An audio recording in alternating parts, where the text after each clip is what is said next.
And if you can see the chalkiness, it allows us to put the film on the outside of the glass.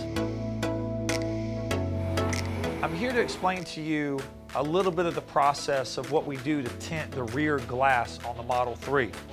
I know this looks really funny, we're not doing any laundry. A dryer sheet has anti-static material in it. So what we do is we actually wet the dryer sheet.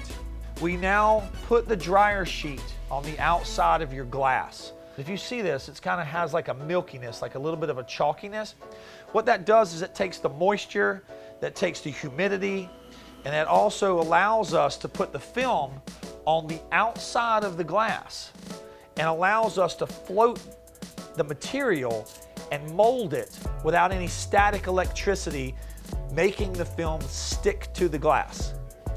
As you can see on the Model 3 Tesla, this is an oversized back glass. We have to use what's called 60-inch material. It's very long.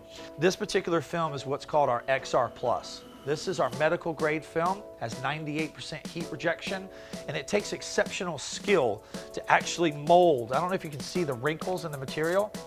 What we have to do is what's called a stretch technique. But the only way this film actually molds, actually heats and conforms to the glass is you have to pull this towards this grain right here.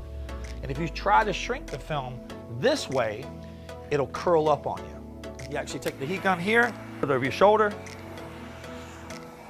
and you do what's called a stretch technique, where you kind of basically mold the film, pull it, and pull the material and kind of mold it to you.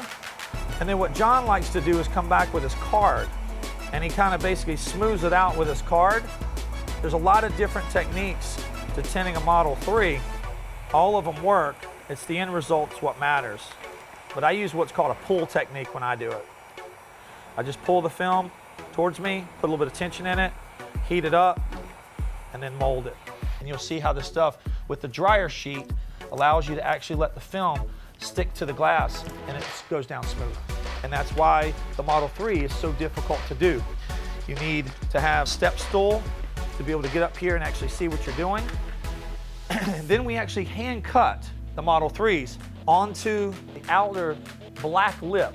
So John is basically tracing the outline of the material.